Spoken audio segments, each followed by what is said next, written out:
Ce soir, nous allons parler sur un sujet très important. Je pense que vous avez déjà entendu ça, le Saint-Esprit et le cœur. On peut parler le cœur et Jésus. On peut parler de cœur et le cœur et Dieu, mon Dieu et mon cœur. On veut parler Jésus et le cœur. Mais jamais on ne veut pas parler le Saint-Esprit et le cœur. On dit le Saint-Esprit habite en moi. Pose-toi la question, comment est ton cœur? Comment est l'état de mon cœur? Comment est l'état de mon cœur actuellement? Comment est ton cœur? Il va bien, il est en paix, il est calme, et il est en paix, c'est ça? Alors, j'aimerais te dire ce soir que le Saint-Esprit est le cœur du christianisme. Le Saint-Esprit est le cœur, mais le Saint-Esprit est le cœur du christianisme. Le christianisme a un cœur. Parce que tu peux rentrer dans une église, on te dit « je suis chrétien », mais parfois il y a des chrétiens sans cœur et il y a des chrétiens avec un cœur. Nous sommes d'accord? Parce qu'un chrétien qui n'a pas de cœur, ou un homme et une femme qui n'a pas de cœur, il ne vivra pas parce qu'il n'a pas de cœur. Le cœur, c'est le moteur de la vie. Maintenant, le Saint-Esprit vient toucher le cœur, il fait le changement et il rentre dans le cœur et il bouscule le cœur et il bouscule la vie. Nous sommes OK. Garde bien ce point parce que je vais arriver. Le Saint-Esprit est le cœur du christianisme. Il n'y aura jamais le christianisme sans le Saint-Esprit. Et le Saint-Esprit est le moteur d'une église. Si une église n'a pas le Saint-Esprit comme moteur, ou un homme et une femme n'a pas le Saint-Esprit comme moteur de sa vie spirituelle, il pourra essayer, mais il n'arrivera pas au bout. Il n'arriverait pas à la fin. C'est comme si un homme et une femme travaillent. Il arrivera parce qu'il va payer sa facture, il va payer. C'est comme son travail, c'est le moteur de sa vie. Beaucoup des hommes et des femmes ont essayé, ont dit, tu peux, excusez-moi, moi je vais le dire, il faut dire la vérité.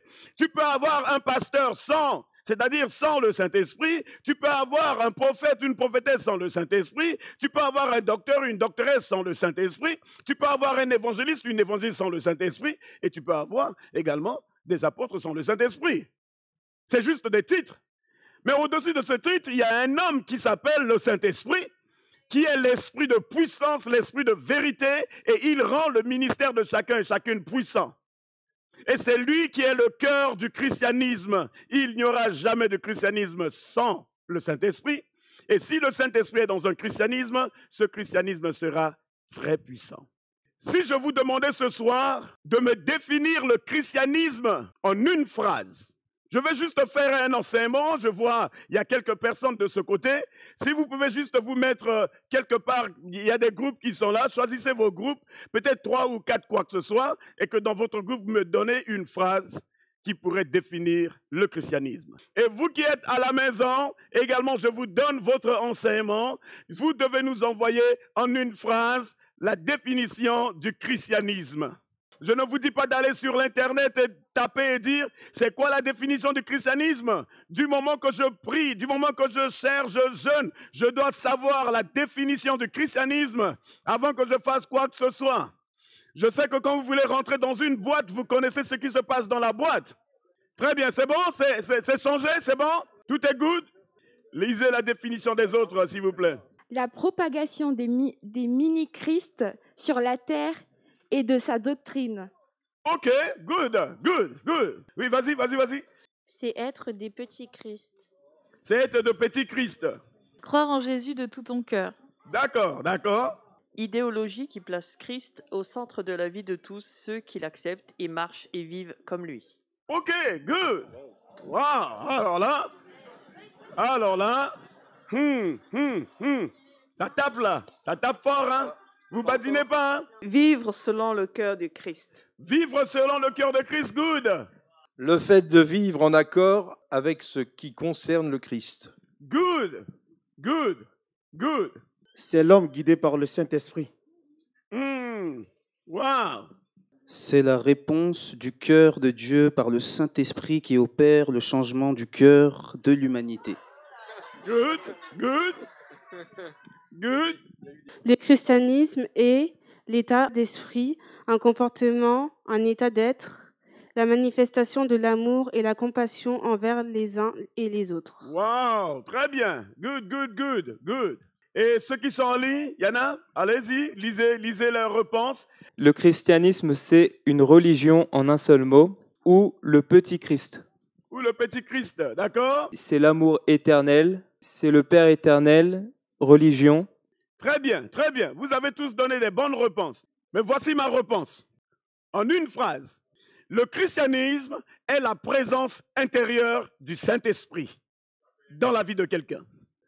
Parce que Christ, on l'appelait Jésus. Après, Christ veut dire le Christ oint, Jésus oint. Et il a reçu le Saint-Esprit. Ce qui fait la différence du christianisme, c'est le Saint-Esprit qui habite en moi. L'apôtre Paul a compris le message et il dit quoi? Nous sommes quoi? L'habitation de l'Esprit de Dieu. D'autres vont habiter dans l'église. Venir à l'église, je serai sauvé. Faire la volonté de Dieu, balayer l'église, faire ceci, faire cela, je serai sauvé. Mais le christianisme est la présence intérieure du Saint-Esprit. C'est la présence intérieure du Saint-Esprit. Garde-le très bien. C'est-à-dire, l'essence du christianisme est une personne vivante, vivant dans une personne vivante. L'essence du christianisme est une personne vivante, vivant dans une personne vivante. Donc, il y a vie et vie. Et c'est ça le sens du christianisme. Si vous voulez encore une autre définition qui n'est pas plus chère que l'autre, le christianisme, c'est quelqu'un qui vit en quelqu'un. Soit quelqu'un vit avec les démons, ou soit, s'il dit qu'il est chrétien, cela veut dire qu'il y a quelque chose qui habite en lui. Maintenant, c'est quoi le judaïsme? C'est quoi le judaïsme? Quelqu'un lève la main, dis-le. Je suis d'accord, c'est la loi. Et la cérémonie, parce qu'il faut faire des cérémonies, ceci, c'est normal. C'est quoi maintenant la philosophie? Calcul de l'homme, la pensée de l'homme, la réflexion des hommes, good. L'étude de l'esprit des hommes, l'intelligence. La philosophie est un système d'idées, système de réflexion, système de pensée. Maintenant, le confucianisme, c'est quoi le confucianisme? L'étude de la confusion. Il faut connaître toutes ces choses pour ne pas tomber dans le piège de l'ennemi. Quelqu'un pourrait être dans ces trucs et te dire, j'ai le Saint-Esprit. OK? C'est quoi? C'est juste un système des codes moraux. C'est des codes moraux. C'est-à-dire, il faut que vous suivez ces codes et votre vie sera bien. Le système humain de philosophie et de religion traite principalement des vérités intellectuelles. Toutes leurs vérités, c'est intellectuel. C'est des intellectuels. Confucius, c'est un homme politicien, un philosophe. Il a créé son Dieu à lui, les gens ont cru en lui. Vous savez pourquoi les gens croient aux hommes? C'est à cause de leurs bonnes idées. Mais il n'y a pas le Christ dedans. Le christianisme habite en moi. C'est ça la différence. J'ai d'autres frères qui prient 5 fois par jour. Il faut prier 5 fois par jour. Mais il faut prendre une direction. Il faut respecter le code. C'est simple, ça se passe comme ça chez eux. Le judaïsme, c'est l'Ancien Testament, comme nous l'avons dit. Dans le Nouveau Testament, c'est le Saint-Esprit. Les règles de l'Ancien Testament et les règles du Nouveau Testament, c'est-à-dire, c'est devenu double règle. Tu as ancien, tu as nouveau. 2 règles combinées. Tu veux double onction, double règle. C'est pas juste. Tu prends l'ancien, tu prends le nouveau, tu les doubles ensemble, la puissance du Saint-Esprit te suit. Ce qui fait la force du christianisme, c'est les doubles règles. Abraham, Isaac, Moïse, les 12 patriarches, ils sont venus. Le Seigneur a amené les règles du ciel et il a combiné sandwich. Et là, on mange tous les jours les sandwichs de Dieu. Maintenant, je vais vous poser une question. Est-ce que le christianisme est un bâtiment? Le christianisme, c'est un programme? Le christianisme, c'est des listes de promesses? D'accord. Le christianisme, c'est des séries de règles. Alors, je vous pose la question ce soir. Lesquelles avez-vous en tête?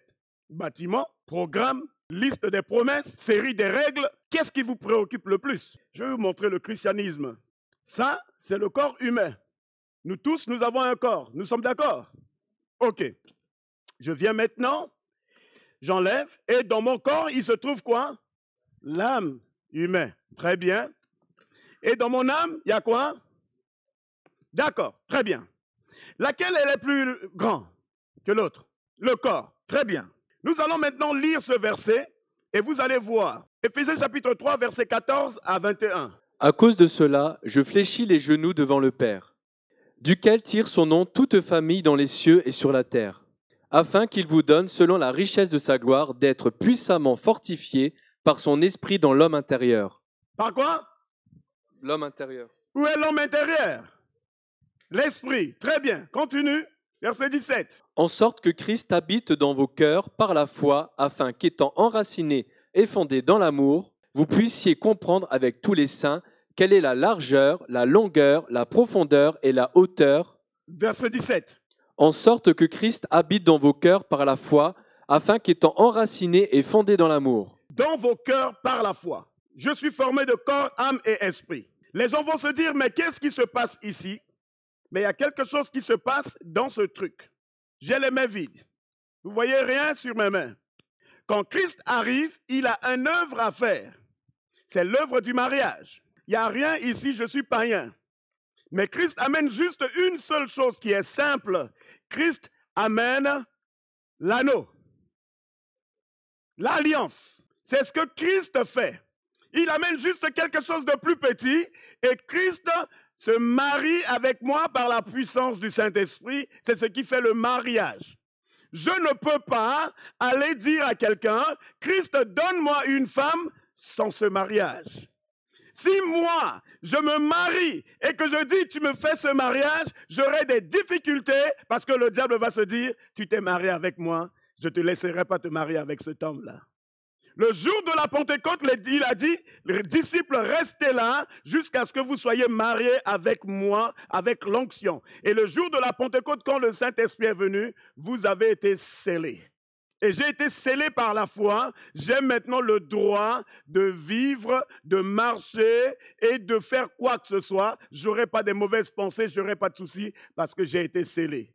Et quand je marche, tout ce qui s'est passé avant, il a annulé, il a effacé les ordonnances, tout ce que les hommes ont dit, quoi que ce soit. Je me suis marié avec lui et il a changé mon identité. Et il a dit, ce n'est plus moi qui vis, c'est Christ qui vit en moi. Et dans les mariages, les femmes, qu'est-ce qu'ils font avec leur nom?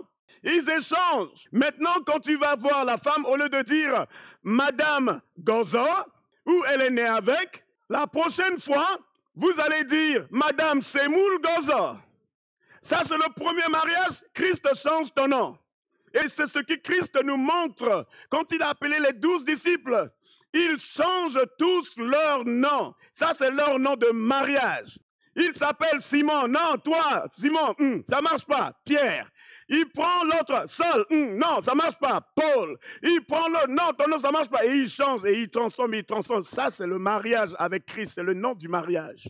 Et quand il se marie avec toi, qu'est-ce qui se passe? Il est juste là-dedans. Ton mariage s'est fait déjà dans ton cœur. Maintenant, le problème, c'est que les gens ne verront jamais parce que maintenant, lui, il est là, il a pris la place, et lui, il est là, il est dedans, et là, il est fermé. Christ vient, mais ce que Christ veut, que toi, maintenant, tu développes l'intérieur pour avoir autorité sur l'extérieur. C'est ça, simple, le christianisme. Tu dois développer cette mentalité. Il sait, le Saint-Esprit sait très bien, Monsieur Corps a ses attitudes, Monsieur Corps a ses caractères, Monsieur Corps a ses comportements. Mais il est là parce qu'il aimerait te dire, j'ai été scellé avec toi. Ne te soucie pas de ce que Monsieur Corps fait. Juste que tu aies confiance en moi et je gérerai au fur et à mesure. Ne laisse personne venir te dire, tu as des démons, tu as ceci, tu as cela. Dis-lui juste, j'ai été scellé. Même si mon corps est mauvais, tu m'aimes pas. Je sais que j'ai l'anneau de Christ dans mes mains. Les gens m'ont rejeté, les gens m'ont fait ceci. J'ai été marié avec le Père. Quand le Seigneur Jésus dit, je ne fais rien de moi-même, parce qu'il dit, je me suis marié avec lui, je ne fais rien de moi-même. C'est là la mentalité du christianisme. Mais c'est pas ce que vous les femmes vous faites. Chérie, tu veux quoi? Tu veux manger quoi? Sauce aujourd'hui? Boum. Il prépare sauce, vous préparez sauce. Vous nettoyez maison, vous faites tout bien, bien, bien, bien. Du moment également que toi, tu es le chouchou de Christ, tu dis, oh chérie, tu veux que je nettoie aujourd'hui? Tu nettoies pour Christ. Christ est content, il te dit, waouh, regarde ma fille, regarde mon fils, comment il travaille pour moi. C'est ça la chose, frères et sœurs. Vous les femmes mariées, quand quelqu'un vous incite, votre bague, il tombe. Vous les hommes, quand quelqu'un vous incite, les bagues tombent. Quand vous avez les factures qu'ils ont pas payées, les bagues tombent. Quand vous vous insultez, les bagues tombent. Mais alors pourquoi parfois vous dites que Christ m'a abandonné? Pourquoi vous dites que Christ a fui? Il a dit, je serai avec toi. C'est-à-dire, j'ai mon anneau. Même si personne ne le voit, personne ne le croit. Mon anneau est là. Les gens t'aiment. Les gens ne t'aiment pas. Les gens t'insultent. Les gens t'insultent pas. Les gens font quoi que ce soit. J'ai mon anneau avec toi. Je me suis marié avec toi. Parce que je suis allé à la croix pour ce mariage-là. Mais ceux qui ne connaissent pas le christianisme, qui ont des belles pensées. Ah, le pasteur m'empêche de marier. Montre-nous d'abord le premier mariage. C'est ça le christianisme. Si moi j'ai cru au christianisme, marche le christianisme. C'est la première des mariages, c'est avec Christ. L'onction va couler, le feu va couler. Tu demandes quoi? Il dit, demandez et l'on vous donnera. Parce que je me suis marié avec lui. Si je ne suis pas marié avec lui, vous allez demander avec votre fameux mari qui n'a que 1 000 € par mois. Et vous lui demandez une voiture de 50 000 €. Il vous regarde, il dit, va chercher un homme là-bas pour te payer une voiture de 50 000. Moi, je te paye une voiture de 50 000.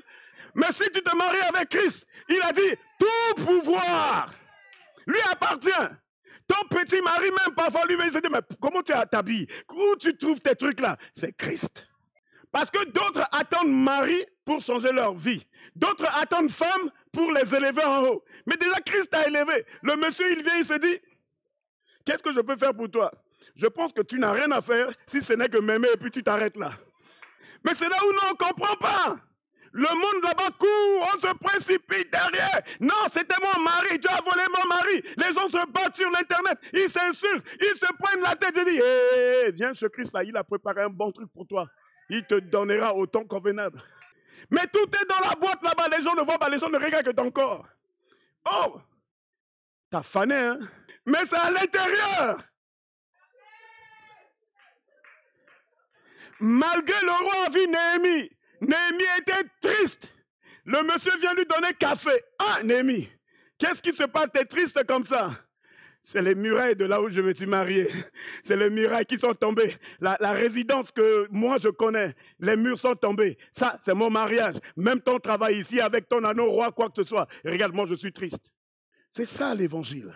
C'est ça le christianisme, la différence du christianisme et d'autres églises.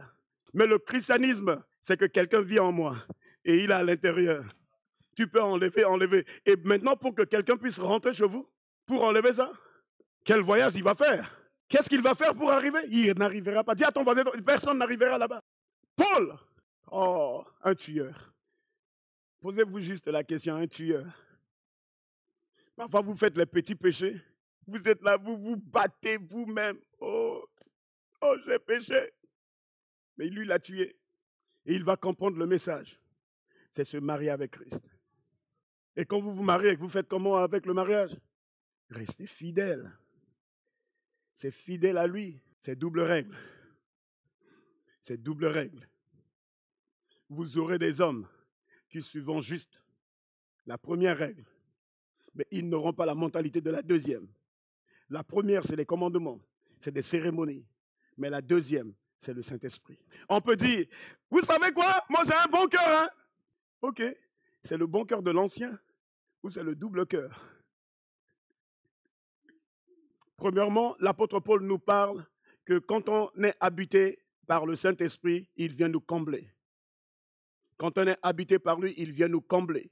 Le Saint-Esprit ne vient pas pour te laisser seul, il vient te combler. Si nous voyons bien, regardez bien, verset 16. Afin qu'il vous donne, selon la richesse de sa gloire, d'être puissamment fortifié par son esprit dans l'homme intérieur. Le christianisme, c'est la présence du Saint-Esprit. C'est ça, le christianisme. Il dit, afin qu'il vous donne, selon la richesse de sa gloire, d'être puissamment fortifié. Waouh, puissamment fortifié. Il dit pas, sois fortifié. Les gens vous disent, soyez fortifiés. Mais il vous dit que vous soyez puissamment fortifié par son esprit. Il ne te dit pas sur ton corps. Je suis désolé. Il ne te dit pas sur ton corps. Il ne te dit pas sur ton âme. Il te dit l'homme, c'est l'homme intérieur. Et maintenant, c'est du travail. C'est un travail que tu dois faire depuis l'intérieur là-bas pour la faire sortir à l'extérieur. Les gens pensent que c'est juste un travail de un jour. C'est un grand travail parce qu'il y a le corps, il y a l'âme. Et eux tous, ils vont se battre contre ton esprit là-bas, on ne va pas laisser son esprit se réveiller. Ton corps veut se lever. Il dit non, j'ai mal, tu ne vas pas te lever. Qu'est-ce que toi tu vas faire? Tu te fais appel à l'esprit. Esprit de puissance, je sais que je suis puissamment rempli. Corps, sois rétabli maintenant. Je te donne les ordres parce que j'ai l'anneau de Jésus-Christ entre mes mains. Il est dit, par ces meurtrissures, je dois me lever. Par ces meurtrissures, je dois parler. Par ces meurtrissures, je dois sauter. Et là, le diable se dit, laissez-la tranquille. Rentrons chez nous. Elle a compris. Ne la dérangez pas. Il y aura des problèmes et des difficultés qui vont arriver et le diable va te dire, si elle peut juste oublier son mariage avec Jésus là. Et c'est ce qui nous arrive tous. Quand ça arrive, vous vous prenez la tête, même si c'est une petite sémoule qui est tombée. Vous voulez tout ramasser, c'est comme si vous voulez aspirer avec l'aspirateur et remettre dans le sac. Même si le steak est tombé, prenez-le, vous passez sous l'eau chaude rapidement. Seigneur, ça ne fait rien, je vais le remettre au feu. Éphésiens 1,13. En lui, vous aussi, après avoir entendu la parole de la vérité, l'évangile de votre salut, en lui, vous avez cru et vous avez été scellés du Saint-Esprit qui avait été promis. Vous avez été quoi? Scellés. Alors, je vais vous poser la question. Dites-moi, est-ce que depuis janvier jusqu'aujourd'hui, vous pensez que vous êtes scellé? Je suis scellé. L'apôtre Paul dira, qu'est-ce qui quoi? Pourra quoi? Qu'est-ce qui pourra me séparer de mon amour? Qu'est-ce qui pourra enlever le truc là en moi? Qu'est-ce qui pourra me séparer? Alors, dites les choses. Il a dit quoi? Ni la mort, ni la vie. Mais quand les problèmes arrivent là, on oublie les versets. L'apôtre Paul a compris. Ni. C'est un mariage. Ou je pourrais changer le mot mariage. C'est la nouvelle alliance. Là, tu deviens riche. Il y a des pasteurs qui prêchent, oh, succès, vous voulez devenir grand, vous allez voir comme ça, donnez comme ça, faites comme ça, faites comme ça. Ce mariage-là te donne déjà tout. Reprends le verset. Oh, c'est-à-dire, quand tu te dis, mais Paul est arrivé à Éphèse, il dit des vérités. En lui, vous aussi, après avoir entendu la parole de la vérité, l'évangile de votre salut. Le lis, tu regardes Rosie, tu dis ça à Rosie. C'est toi, Rosie. En lui, toi aussi, Rosie, après avoir entendu la parole de la vérité, l'évangile de ton salut, en lui, tu as cru et tu as été scellé du Saint-Esprit qui t'avait été promis. C'est tout. Alors demande-là, où est ton souci? Où est ton souci? Mais voilà! C'est comme ça, si quelqu'un veut vous parler, mais tu as été scellé. Où est le souci avec le frère? Où est le souci avec la sœur? Laisse-les tranquilles. Toi, tu es scellé. Le diable arrive là à la porte, tu dis, hé, monsieur, je suis scellé. Je suis désolé, regarde Bago. Le diable, je dis, je suis trompé d'adresse. Je vais aller chez vos voisins, voisines. Mais vous le laissez parfois même rentrer manger avec vous à midi. Vous vous prenez la tête sur la table. Oh, je mange plus. Le sel, il va dire le sel ne va pas. Et là, boum, le mot sel sort sur la table. Le mari là-bas, il regarde, il dit, tu me salis j'ai pris mon temps de rester à la maison. Il casse la table et il jette les fourchettes. Les enfants se disent, oh papa, qu'est-ce qui s'est passé, Seigneur? Le monsieur a dit, j'aimerais juste me marier avec vous. J'ai trop envie de me marier avec tous les chrétiens là. S'ils peuvent juste lâcher leur foi et je me marie avec eux. Le diable également veut se marier avec vous tous. Parfois vous êtes tentés, vous qui aimez l'internet, vous qui aimez les réseaux sociaux. Il vous lance, il y a la tête d'un homme qui... Et les yeux blinquent, tu dis, il n'y a personne, je peux juste cliquer rapidement, voir les trucs. Mais le Saint-Esprit déjà, il est à l'intérieur. Dis à lui, il est à l'intérieur déjà là-bas. Il est déjà là-bas. Tu dis, oh, il n'y a personne à côté, mais le monsieur, il est caché déjà. C'est-à-dire, avec son alliance, l'alliance du Saint-Esprit, tu ne vois pas, ce n'est pas visible. C'est l'alliance de la terre qui est visible. Mais l'alliance du Saint-Esprit est invisible. Mais le truc est entre tes mains. Tu peux même beau laver, faire quoi, ta main jeune, vieux, quoi. Le truc, il est dedans, il ne sort plus. Tu peux juste l'attrister, mais il est là. Chapitre 2, 22. En lui, vous êtes aussi édifiés pour être une habitation de Dieu en esprit. Lis là maintenant pour elle. En lui, toi aussi, Rosie, tu as été édifié pour être une habitation de Dieu en esprit. Dis-là, tu es la résidence du Saint-Esprit. Tu es la résidence du Saint-Esprit. Résidence principale de la famille. La résidence principale de la famille. Parce que quand on parle de résidence de la famille, tu trouves tout le monde dedans. Tu trouves papy, mamie, tout. Et dans ces trucs, tout le monde est dans la maison familiale. En lui, toi mon frère, toi ma soeur. Reprends encore le verset. En lui, vous êtes aussi édifiés pour être une habitation. Tu as été édifié par le Saint-Esprit. C'est l'édification des édifications qui sont au-delà de la compréhension de quoi que ce soit, n'importe quelle religion. Ce n'est pas les pensées, ce n'est pas les idées. Habitation de Dieu. Si tu savais juste que tu es l'habitation, tu ne te soucies plus. Vous qui habitez dans les maisons, vous avez souci de froid? Après, c'est vous qui mettez vos trucs 19 ou 18 ou quoi que ce soit. Ça dépend de vous de quelle température vous mettez, mais vous êtes dans une maison. Du moment même s'il fait 18, vous ne vous souciez même pas. Vous êtes content du moment que vous êtes sous votre couette. Mais il y a une couette, c'est le Saint-Esprit. Il vient même te chauffer. Même si tu es dans le froid, quoi, il vient te chauffer. Parce que tu es son habitation. Et il ne laisse pas son habitation détruire. Il prend soin. Même tu peux dire aux gens, j'ai froid. Mais à l'intérieur là-bas, tu n'as pas froid.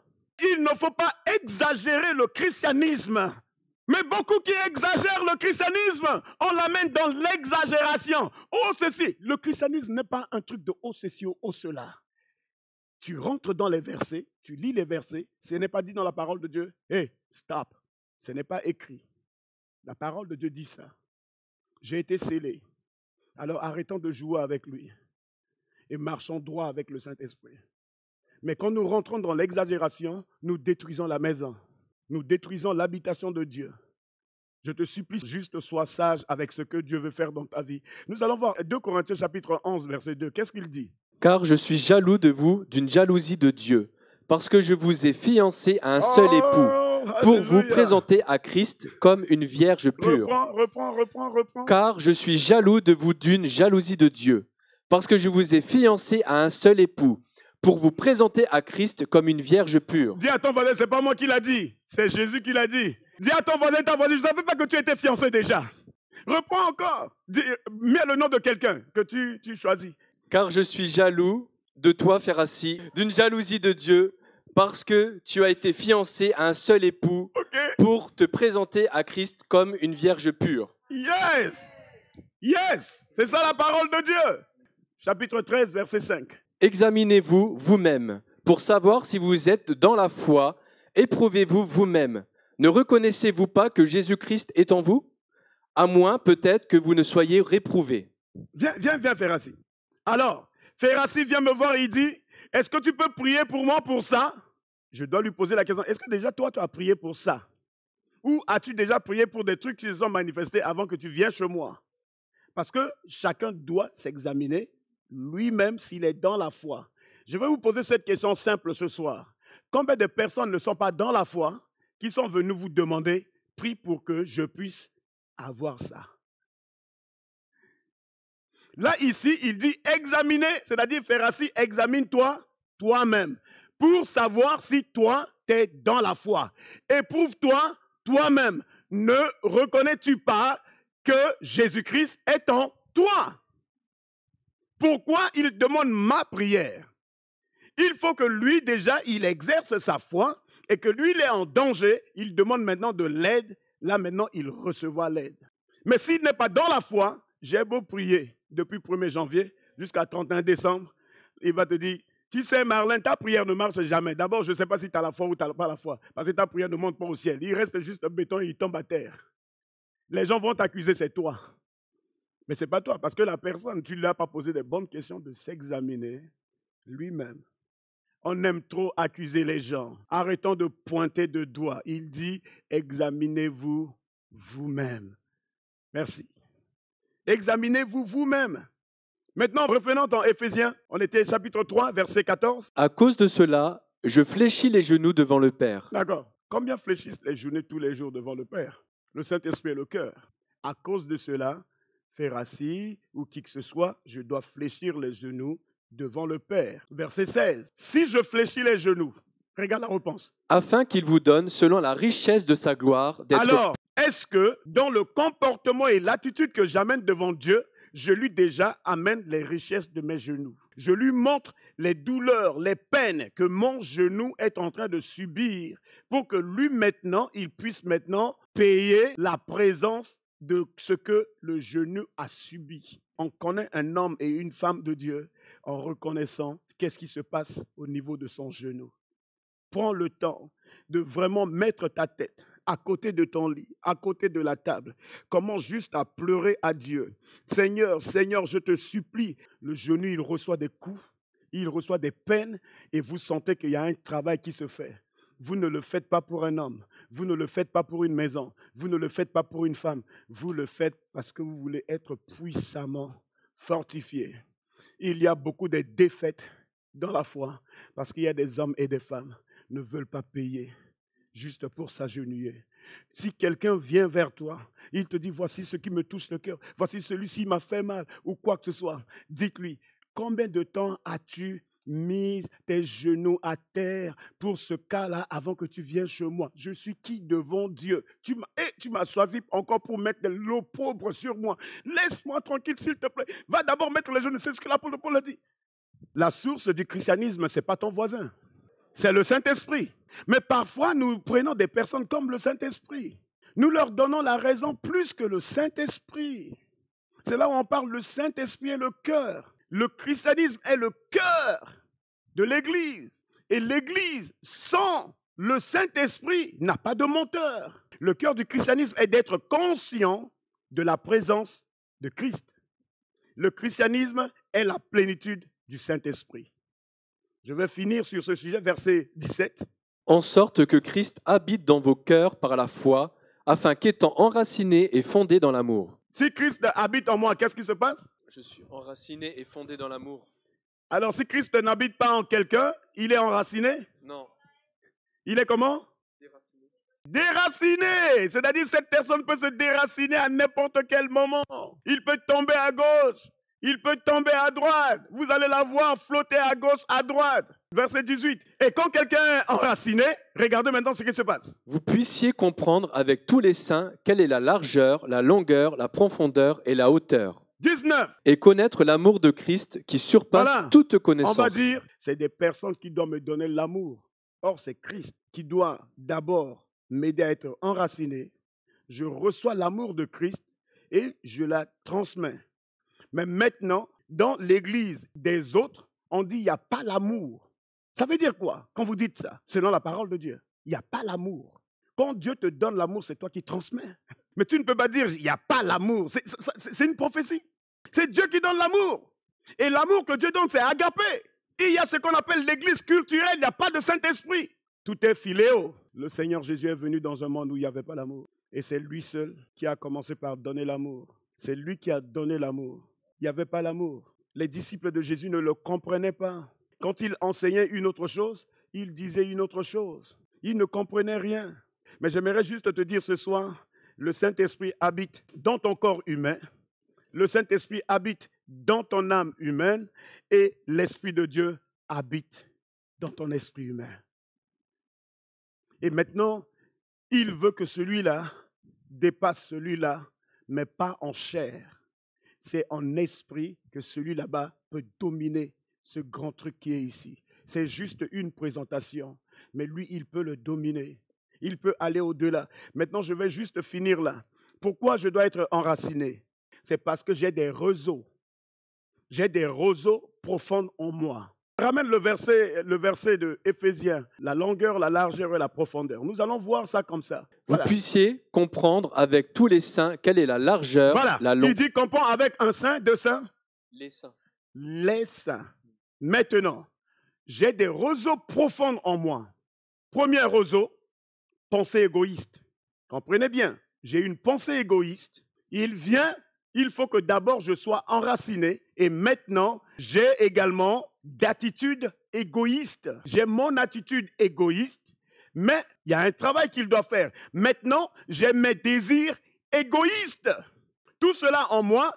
Et là, maintenant, le Saint-Esprit, il vient afin que je comprends avec tous les saints. Le tout, je suis dedans. Tu es dedans. Mais ce n'est pas une personne accusée. Maintenant, Christ, verset 19.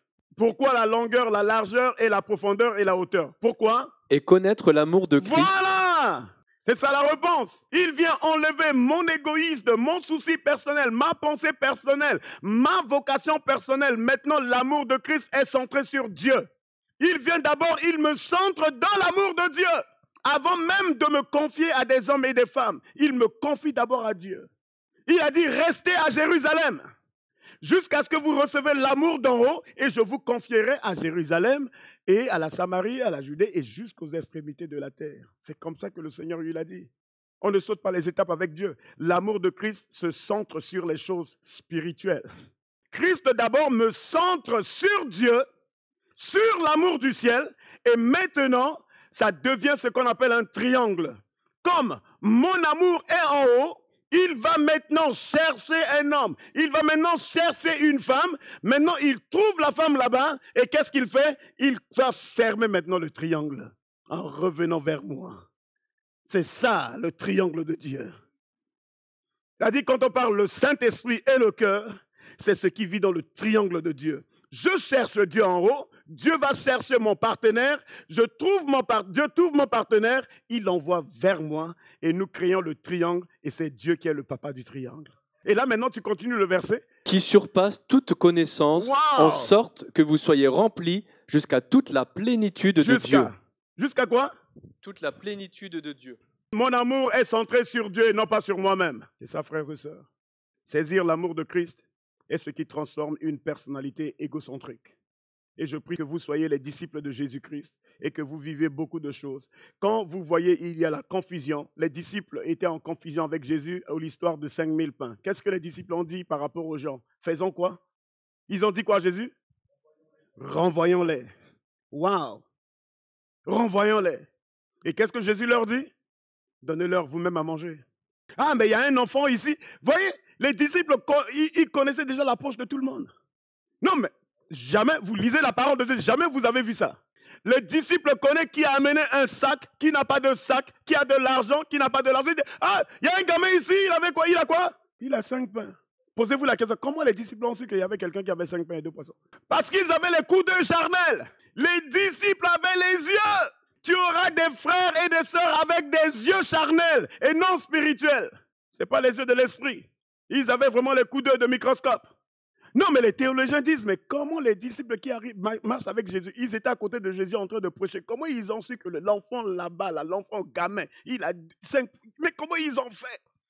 C'est la discussion qui se discute en théologie. C'est des versets, il faut la décortiquer. Mais parfois, vous lisez les versets, vous sautez juste pour partir et dire, ah, mais multiplication de pain. Mais comment l'enfant là est arrivé là? Est-ce qu'ils ont mis des sécurités? Est-ce qu'ils cherchaient, ils avaient tous les Kalachnikov ou ils touchaient tout le monde qui arrivait? Toi quoi? Ok, rentre là. Tu n'as pas de bombe, rentre là. Non, il n'y avait pas le scanner. Mais ils ont su un gamin qui avait 5 pains. Et Jésus leur dit, amenez-moi. Et la multiplication de pain se fait. Le christianisme est la puissance du Saint-Esprit dans le cœur. Prions le Seigneur.